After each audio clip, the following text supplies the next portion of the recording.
Sir Bong, meet my beautiful bestie, Camila! Hindi ako takot sa mga multo. At hindi isang kaluluwa lamang ang makapagpipigil sa akin para isakatuparan ko mga plano ko. Hindi pa natin tuluyan nakukuha ang kumpanya. At isa pa, wala pang ina-appoint si Sir Juancio na kapalit ni Bong. Ikaw si Rose, ikaw ang asawa ko. Camila nga ang pangalan ko. Camila.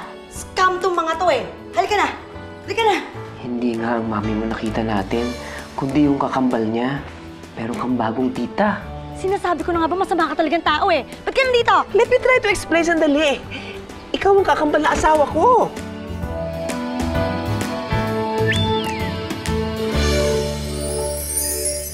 Ano kayang ugali ni Tita Camila? Para kaya siyang si Tita Daphne? Di naman siguro. Sigurado ako na mas mabait at mas maalaga yun kaysa sa kanya. Para kaya siyang si Mami?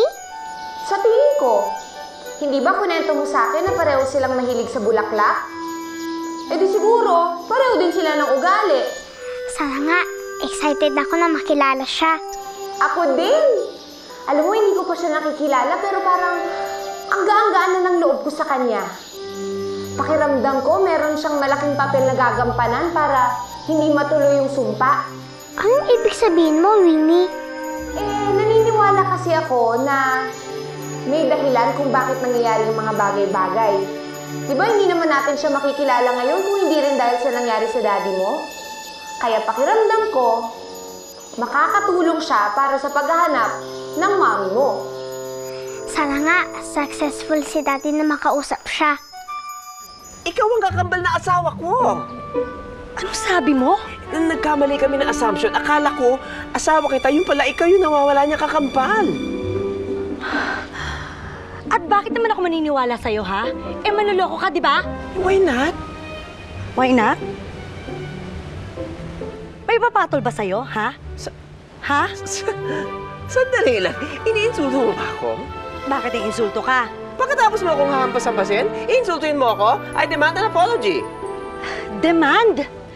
Ikaw pwede kitang idemanda ng trespassing dito sa pagpasok sa lugar namin. Ano? Isa!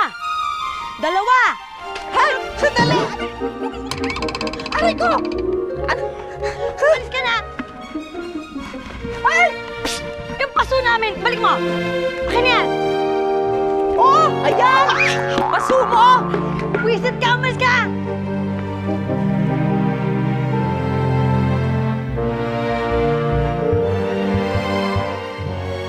Jing, may sinabi ka ba kay Bong? Thank you for that very wonderful question. May sinabi ba ako kay Bong? Wala. Umamin ka. May sinabi ka ba kay Bong na sikreto ko? Promise, walay talaga.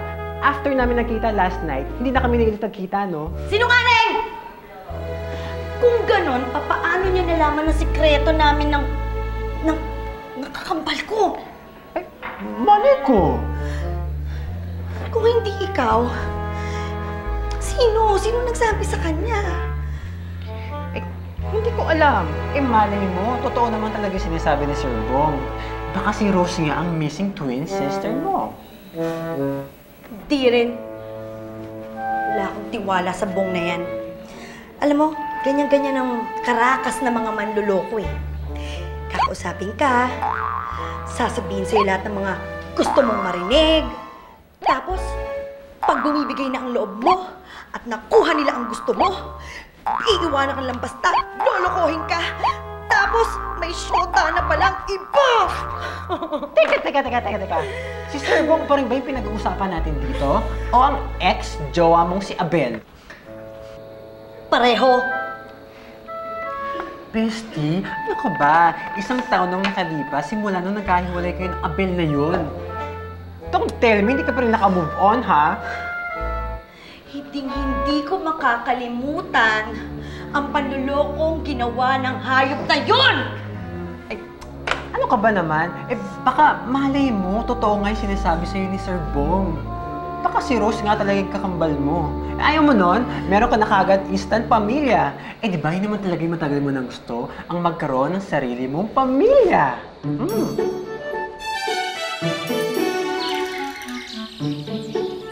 Oh, eto ng merienda mo ha, hindi na ako magluluto. Sakit ang katawan ko. Oh, Daddy, kamusta na po yung pag-uusap niyo ni Tita Camila? Alam niyo na po ba na kakabal niya si Mami? Naku, yung pag-uusap namin, nauwi sa pag-aaway. Eto nga, nasaktan pa ako, hindi na ako flawless. Bakit po kayo umiiyak? Eh, paano naman ano? Merong in-spray si Camila sa mukha ko, masakit. Daddy, kailangan natin makonvince si Tita Camila para maniwala siya sa atin. Sabi kasi ni Winnie, may maitutulong daw si Tita Camila para mawala yung sumpa. Ay nako, Mission Impossible na yan, oh. Napaka-warfik ng Camila na yan. Sir Bong, Ador, bibisita ho kayo. sige, kumain ka muna ha. Titignan ko lang kung sino to. Winnie, samahan mo ko. Kung hindi kaya ni Daddy kumbinsihin si Tita Camila, ako ang magkukumbinsihin sa kanya na siya yung kakambal ni Mami. Ako na ho yung mismong humihingi ng dispensa sa nangyari sa iyo ni Camila kanina. Eh, ganun lang ho talaga siya. Eh, medyo palaban kasi yung best friend ko eh. Palaban, hello. Dahil ko pang battered wife sa mga pinagagawa niya sa akin, no? Kaya nga po nakikiusap na lang ako na intindihin niyo na lang siya. Palibhasa, na heartbroken din kasi si Bestie. Naloko na siya minsan ng lalaki, kaya meron siyang trust issues. I know the feeling. Na maloko ng lalaki? Nang ma-heartbroken. Alam mo, nung namatay ang asawa ko, naging bitter ako eh. Marami akong mga pinagagawa na I'm not very proud of. Kaya, pinapatawad ko ng bestie mo. Nako, kung hindi lang siya kakambal ni Rose. Mabuti na lang nasabi niyo yan. Alam niyo, isa rin yan sa mga gusto kong itanong sa inyo. Bakit? Hindi ka rin naniniwala? Actually, it's the opposite, Sir Bong. Alam ko, sandali pa lang tayo nagkakakilala, pero magaan ang loob ko sa inyo. Kasi feeling ko, sisters tayo. Really? Sisters? Correct! Kaya I'm here to help you convince Camila na panawalain siya, nakakambal siya ng asawa ninyo. Teka, meron ka ba diyang any proof na talaga nabuhay to si Rose? Birth certificate? Lahat kasi ng mga gamit niya nasa Manila eh. Eh, picture. Tita Camila? Tita Camila? Tita Camila? Tita Camila?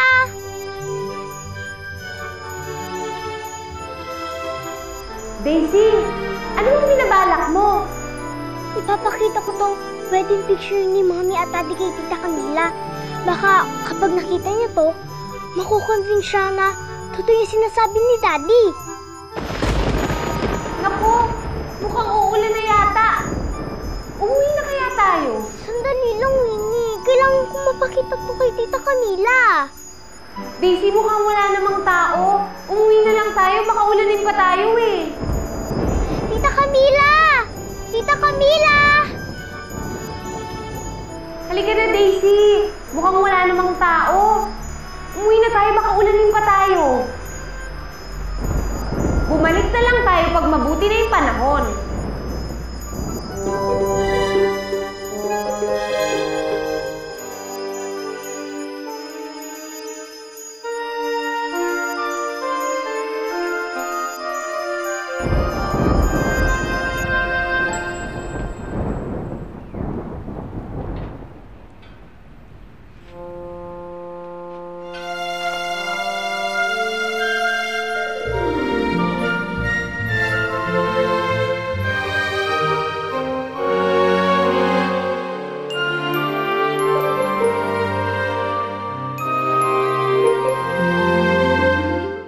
Pa rin pagbabago. Mababa pa rin ang value ng stocks natin. Pag nagpatuloy ito, baka mag-pull out ng mga investors natin. Hanggang ngayon kasi, hindi pa rin nakakalimutan ng mga tao ang ginawa ni Bong. Hanggang ngayon, masama pa rin ang image ng kumpanya natin sa mga tao. Pero inutusan ko na ang PR department natin to clean this mess. They've been working long hours just to fix it. Yes, pero Juancho, if you ask me, hindi simpleng PR campaign ang solusyon ng problema ng kumpanya natin. What are you trying to say, Mercedes? Well, ever since Bong left the company, wala nang leader ang kumpanya ng Astig Energy Drink. Sa tingin ng tao, nagkakagulo na tayo, mukha na tayong walang direksyon. I think it's time to appoint a new president of this company. At kung sino man ang bago niyong i-a-appoint na presidente ng Astig Energy Drink, dapat malayong-malayo ang image niya kay Bong. It should be someone who is firm, pero may soft side din. At dapat palaban, pero marunong makinig sa mga tao. Dapat kaaya-aya yung kanyang pagmumukha. Yung hindi intimidating, dapat pleasing. And who do you have in mind? Sino pa nga ba? Eh di si Mama. Naku naman, Marco. Can you not listen to my son? Naku, 25 years na lang naman ako nagtatrabaho sa kumpanyang ito. Kung saan-saang department na nga ako napunta.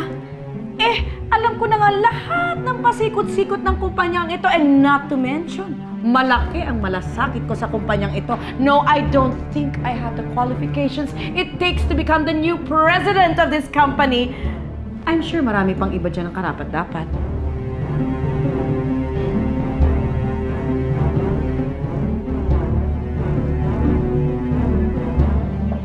Wala sanang ganitong problema kung hindi nagka-diferensya si Bong. Kung nasan ka man, sana maayos ka. At sana bumalik ka na sa iyong katinuan.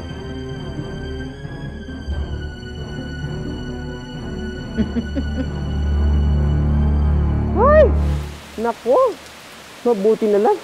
Hindi masyadong nabasa ito mga labahan ko. Nasaan na kaya si Daisy? Batang yan talaga. Saan ba nagpupunta yun? Ay! Ay! Daisy! Bakit basa yung buhok mo? Saan ka ba nagsususuot? Galing po ako sa farm nila, Tita Camila. Gusto ko po kasi siyang makausap eh. Gusto ko po kasi sabihin sa kanya na kakambal niya si Mami. Oh, naniwala ba siya sa inyo? Kaso, hindi po namin siya naubutan. Umalis na po kasi kami bago bumuhos yung ulan. Eh, dapat kasi hindi na kayo nagpunta doon. Ako nang bahala kay Camila, ha? Eh, nakipag-coordinate na ako kay Jing, ha? Ako nang bahala doon. Gusto ko po kasi kayong tulungan. Gusto ko po mapabilis ang pagwala ng sumpa. Ayoko po kasi kayong makita na nahihirapan dahil sa wish ko eh. Napakaswerte ko talaga sa'yo, anak.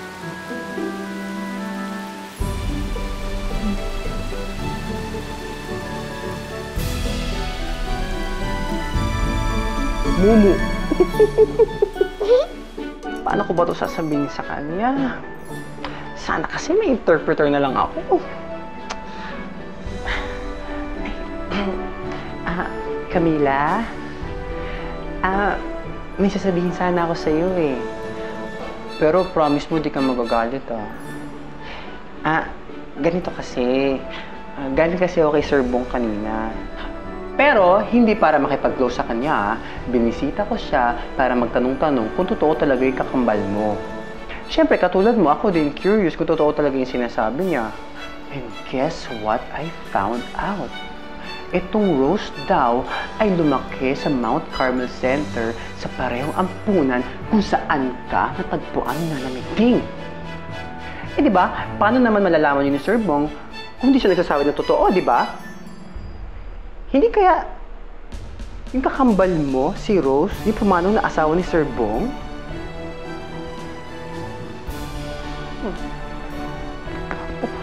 Akala ko ba hindi ka magagalit? Ito, tingnan mo. Oh my gosh! Kinasal ka na kay Sir Bong? Ano ka ba? Loko-loko, basahin mo yung likod. Mariusip naman, babe. This can only mean one thing.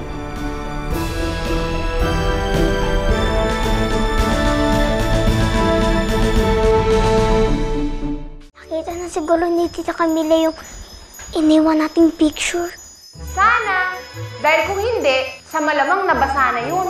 Naku, sana hindi masira yung picture. Yun na kasi yung naisip ko para nakumbinsi ko si Tita Camila na may kakambal siya. Just think positive, okay? Tama ka, Winnie. Bukas sa bukas, kapag tumila yung ulan, babalik tayo kay Tita Camila. Walang problema. Daisy, kain na! Halika na, Winnie. Tinatawag na tayo ni Daddy.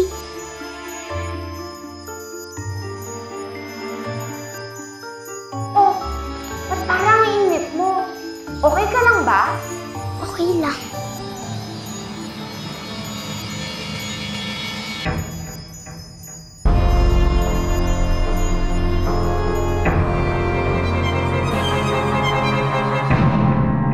Bakit kaya nagpatawag ng emergency meeting si Sir Juancio? Hindi kaya nalaman niyang may nawawalang pera sa kumpanya? Tumahimik ka nga dyan. Baka magkatotoo pa yung sinasabi mo. Umayos ka na parang walang nangyayari. Sir. Morning, sir. Good morning.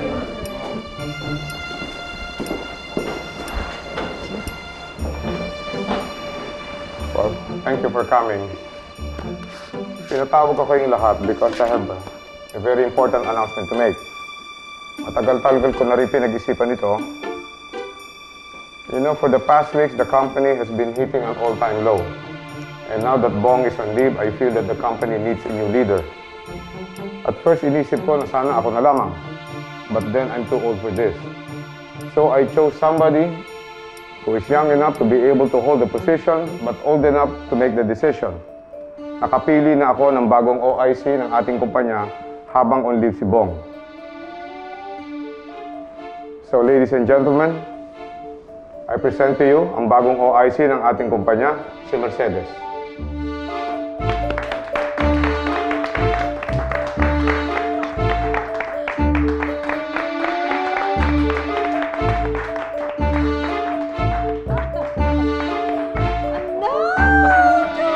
Hindi ka naligo. Thank you! Daisy! Daisy, gumising ka! Anong gagawin ko dito, Daisy? Daisy? Di ba sabi ko kakain na, hindi dapat pinapakintay. Daddy Bong, si Daisy! Ano nangyari? Daisy? Anak?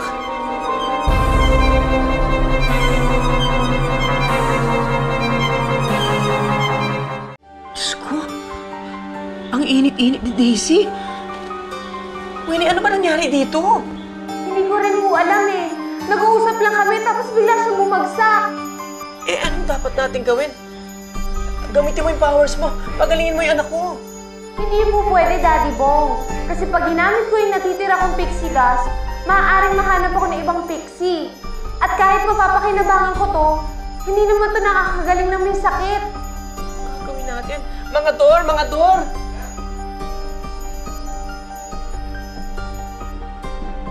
Bakit, sir? Ano nangyari kay Daisy?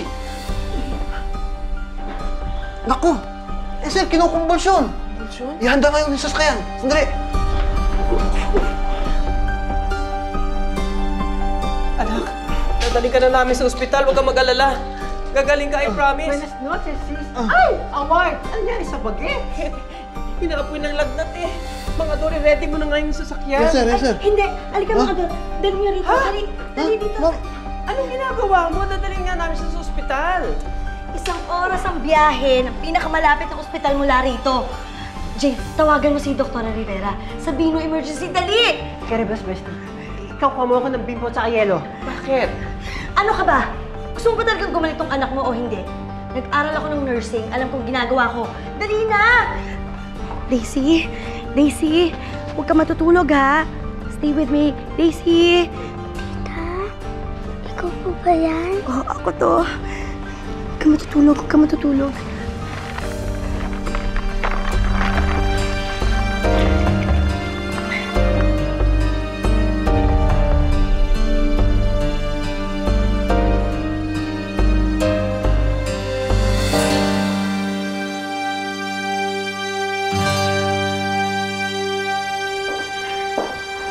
Doktora, kamusta na po yung anak ko? She's fine now. Medyo bumaba na yung lagnat niya. Mabutit na agapan siya ni Camila. Eh, bakit ba siya nagkasakit agad? Naulanan lang naman siya. Bong, hinayaan mo maulanan si Daisy? Well, it's okay, you know. This simple rain will not cause this high fever. Medyo bumaba lang ang resistensya ng bata. Is she taking any vitamins? Ano po ba ang kinakain ng bata? Sinigang na baboy po. Ano pa po? Sinigang na baka. Halos pareho lang po yun. Bong, sabihin mo na yung totoo, pwede. Okay. Actually, puro take-out po ang kinakain niya kasi hindi po ka marunong luto eh. Madali po kasing dapuan ng sakit ang bata, lalo na kung kulang sa sustansya, no? Yung kinakain niya everyday. Siguro kailangan po natin ng magreseta ng vitamins para sa kanya.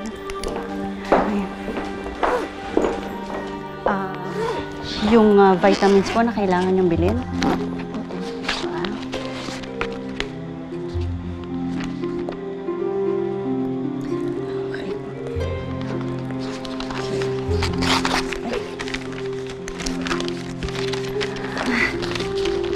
Sige po, Doc. Maraming salamat po. Si Jing na po ang bahala sa inyo. Okay, sige po. Mauna na. Sige po. Salamat po, Doktora.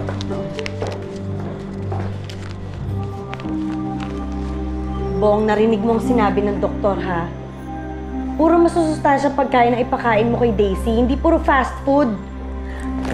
Alam mo, Bong, kung hindi ka marunong magluto, mag-hire ka ng katulong. Hindi na kailangan. Kaya kong alagaan ang anak ko. Anong ginagawa mo dito sa bahay na to? Nakalimutan mo naman ginawa mo sa akin? Pumunta lang ako dito para ibalik sa inyo to. Sa inyo yan eh.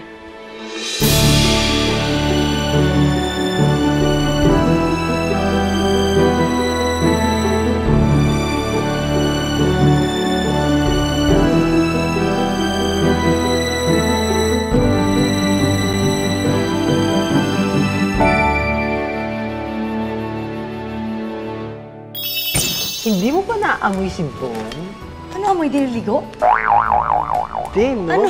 Amoy! As in, kafederasyon! Di ako bakla. Dahil girl ako.